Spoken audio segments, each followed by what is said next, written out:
യുഎഇയിൽ നിന്നും അനധികൃതമായി മൃഗങ്ങളെ ഇറക്കുമതി ചെയ്യുന്നവർക്ക് കനത്ത ശിക്ഷ യുഎഇ ഗവൺമെന്റ് ഏർപ്പെടുത്തി.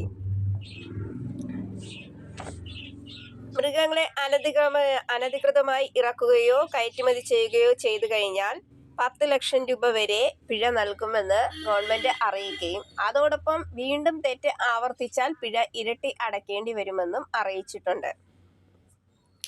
കഴിഞ്ഞ ബുധനാഴ്ചയാണ് ഈ നിയമം നിലവിൽ കൊണ്ടുവന്നത്. ഈ നിയമം കൊണ്ട് അവർ ഉദ്ദേശിക്കുന്നത് മൃഗങ്ങളിൽ നിന്നുള്ള രോഗങ്ങൾ കുറയ്ക്കാനും രാജ്യത്ത് മൃഗങ്ങളുടെ രോഗങ്ങൾ വ്യാപിക്കാതിരിക്കാനും ആണ്. മൃഗങ്ങളിലൂടെ പകരുന്ന രോഗങ്ങളിൽ നിന്ന് രാജ്യത്തെ സംരക്ഷിക്കുവാനുള്ള ശ്രമമാണ് ഈ ഭാഗത്തിന്റെ ഉദ്ദേശം. ഈ പുതിയ നിയമപരിഷ്കരണം കൊണ്ടും അതാണ് ഉദ്ദേശിക്കുന്നതെന്ന് വ്യക്തമാക്കി. ഏത് മൃഗങ്ങളാവട്ടെ ഗവൺമെന്റിന്റെ അനുമതിയില്ലാതെ അവിടെ ഇറക്കുമതി ചെയ്യാനോ അവിടെ നിന്ന് മറ്റു സ്ഥലങ്ങളിലേക്ക് കയറ്റുമതി ചെയ്യാനോ അനുവദിക്കുന്നതല്ല.